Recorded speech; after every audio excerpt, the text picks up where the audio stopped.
Hey guys, welcome back to another video. Episode 6 आया, बहुत सारे चेंजेस लाया। अलायंसेस का एपिसोड नंबर 6 बहुत सारे चेंजेस के साथ आया, जहां रवि किशन की एग्जिट शो के स्टार्टिंग में ही हो गई और सबको इमोशनल धक्का लगा। हमें पता तो था कि रवि किशन यहाँ सिर्फ अपनी बेटी को छोड़ने आए, पर इतनी जल्दी शो का एग्जिट कर देंगे, अभी तो एक हफ्ता भी पूरा नहीं हुआ and he has gone back to his duty. तो सब लोग थोड़े इमोशनल हुए, सब ने उनको बाय बाय बोला और लग गए अपने काम पे। वहीं हंटर्स के क्लैशेस तो ख़त्म ही नहीं हो रहे। दिलबर, डॉली, रीवा वर्सेस साबी तो चला ही आ रहा है। जहाँ उन्हें मौका मिला अपने अलायंस में से किसी एक को बाहर फेंकने का, तो सबसे पहला नाम साबी का होना। तभी कुणाल की एंट्री हुई बंकर में वापस और उन्होंने बताया कि काफ़ी सारे चेंजेस हो गए हैं इन 6 दिनों में और अब सबसे बड़ा चेंज अब होने वाला है।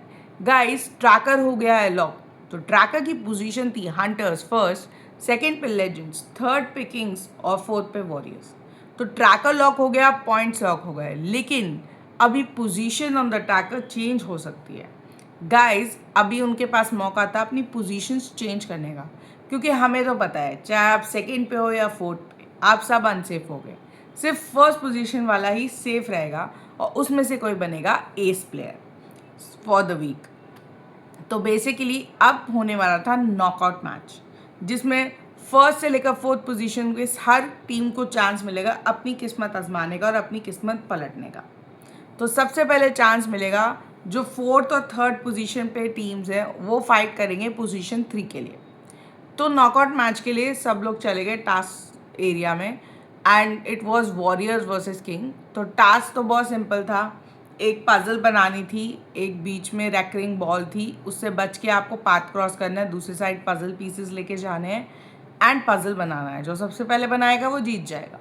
अब प्रॉब्लम ये थी कि बाकी सब टीम्स में 4-4 अलाइज थे, बट वॉरियर्स में 3 ही अलाए थे क्योंकि रवि किशन जा चुके थे। तो अभी उन्हें 3 प्लेयर्स के साथ ही खेलना पड़ेगा, ये उनका एडवांटेज डिसएडवांटेज जो भी समझ लो। अब 3 प्लेयर और वर्सेस 4 प्लेयर, एक थोड़ा अपर एज तो 4 वालों को मिलता है, बट गेम थोड़ा चेंज हो गया गाइस, क्योंकि किंग्स आ गए हैं फोर्थ पोजीशन पे और वॉरियर्स उनसे नॉकआउट मैच जीत गए हैं और उन्होंने सिक्योर किया थर्ड पोजीशन। अब उनकी अगली लड़ाई होगी लेजेंड्स के साथ, तो सिक्योर सेकंड पोजीशन।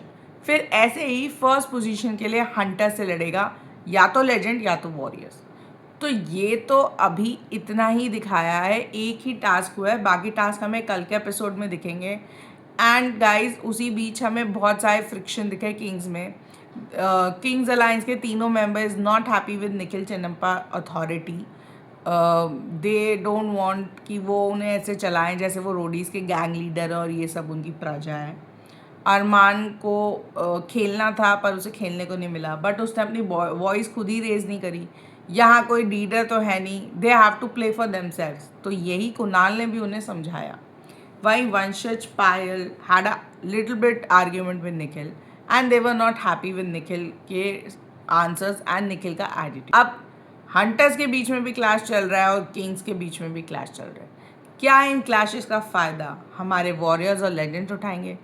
सडनली हमें कुशल टंडन बात करते हुए नजर आते हैं वंशज से कि तुम 3 हो, वो एक है, तुम उसे नॉमिनेट कर दो, क्योंकि अब उनमें से लिस्ट चेंज होगी और 2-3 नाम और आएंगे डिलीटेड पोजीशन से। सो गाइज, एक और बड़ा अपडेट है, जो डिलीटेड में सैबी और रीवा है, अगर वो फर्स्ट पोजीशन मेंटेन करते हैं तो उस लिस्ट से हट जाएंगे और बाकी लोग उसी लिस्ट में रह जाएंगे, उनमें से ही कोई होगा डिलीट। अब कौन डिलीटेड लिस्ट में ऐड होगा और कौन सब्ट्रैक्ट, ये तो हमें कल के एपिसोड में ही पता चलेगा। आज का एपिसोड सिर्फ इतना ही था, ज़्यादा चीज़ें नहीं हुई हैं। एंड हाँ, कुणाल ने एक और चीज़ पूछी कि सुपरमार्केट खोला पर किसी ने उससे शॉपिंग नहीं की। He was not okay with it, he was little sad. उन्होंने इतना बड़ा सुपरमार्केट बनाया पर कोई यूज़ ही नहीं कर रहा। पर अलायंसेस को अपने पॉइंट्स नहीं कमाने गाइस, क्योंकि पॉइंट्स का तो गेम है, स्ट्रैटेजी हर जगह है, हर जगह पॉइंट्स बचा के चलना है लोगों को, ये समझ में आ रहा है। अब कौन किसकी स्ट्रैटेजी कब तक ब्रेक करता है, कौन किस अलायंस में कब तक खेलेगा, ये तो हमें आगे जाने वाले एपिसोड्स में पता चलेगा।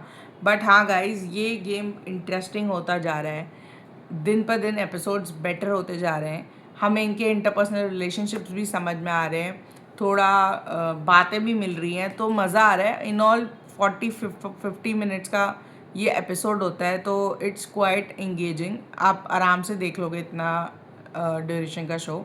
सो मुझे पर्सनली ये शो पसंद आ रहा है and I keep watching and keep discussing with you guys. अगर आपको मेरी वीडियोस पसंद आ रही है तो प्लीज़ मेरे चैनल को लाइक शेयर और सब्सक्राइब करो।